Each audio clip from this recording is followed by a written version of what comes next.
Perkenalkan, saya Reni Setiawati, calon guru penggerak Angkatan 9 dari SMPN Satap 2 Tanjung, Kabupaten Lombok Utara.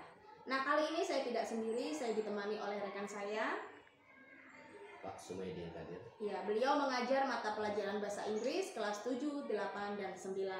Nah, kali ini saya akan berperan sebagai supervisor yang akan mengobservasi kegiatan pembelajaran Pak Sumaidi selama di kelas.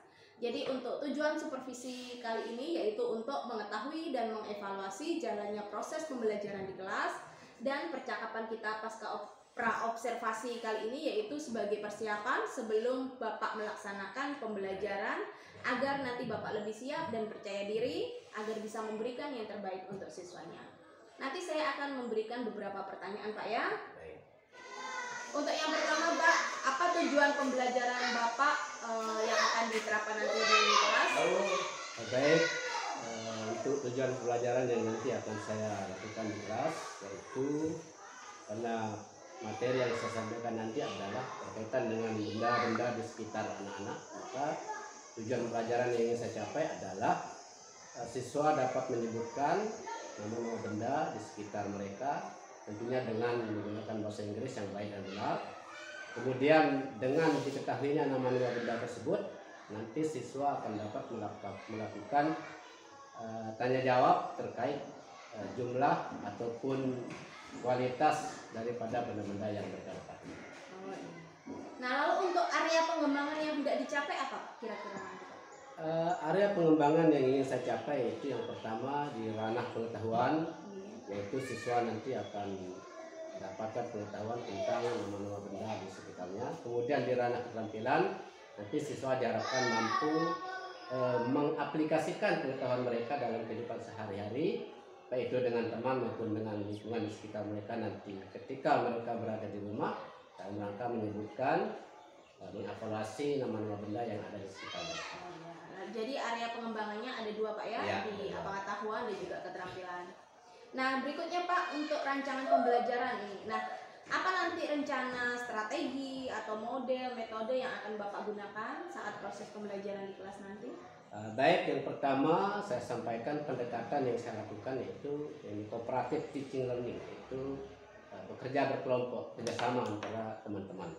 Kemudian metode pembelajaran yaitu contextual teaching learning, di mana mereka diarahkan untuk melihat benda yang ada di sekitar mereka, yang real, yang ada di lingkungan mereka sendiri. Kemudian strategi pembelajaran yang akan saya lakukan yaitu strategi scientific learning. Mereka nanti bisa mengamati, kemudian menanya, mengumpulkan informasi, mencoba, dan kemudian dapat mengkomunikasikan pengetahuan mereka.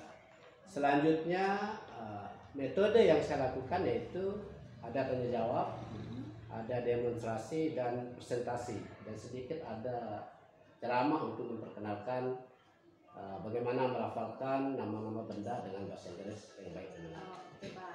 Jadi kalau boleh saya rangkum, Pak, ya. Jadi untuk strategi yang digunakan Bapak tadi ada scientific learning, menggunakan model kooperatif teacher learning, Pak, yang kontekstual. Untuk metode yang digunakan ada ceramah, tanya jawab, demonstrasi, dan presentasi, Pak, ya.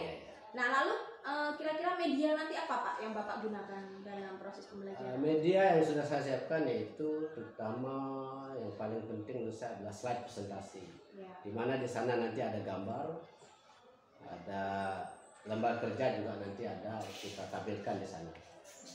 Oke. Nah, lalu kapan ini rencana Bapak akan melaksanakan kegiatan pembelajaran ini dan di kelas berapa? Untuk materi ini di kelas 7 akan dilaksanakan nanti pada hari Rabu jam pertama dan kedua. Oke.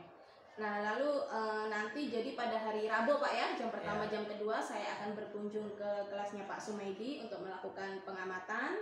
Nanti akan saya informasikan dan mencatat apa-apa saja yang terjadi di dalam kelas Pak Sumaidi. Nah, lalu untuk berikutnya, Pak, apa yang Bapak dapatkan dari kegiatan praobservasi kita kali ini, Pak? Oh ya, yang saya dapatkan yaitu yang pertama, saya nanti akan bisa memantapkan kegiatan pembelajaran di kelas sesuai dengan apa yang sudah saya rencanakan.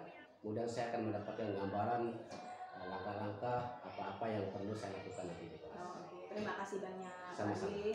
Jadi setelah kegiatan pra-observasi nanti saya akan berkunjung observasi ke kelas Bapak, dan untuk berikutnya nanti kita akan melakukan percakapan lagi Pak ya pasca observasi, dan nanti akan didampingi oleh pengajar praktik saya. Terima kasih banyak saya ucapkan kepada Pak Sumaidi yang sudah bersedia saya observasi. Sama-sama. Di akhir kata, wassalamualaikum warahmatullahi wabarakatuh. Waalaikumsalam.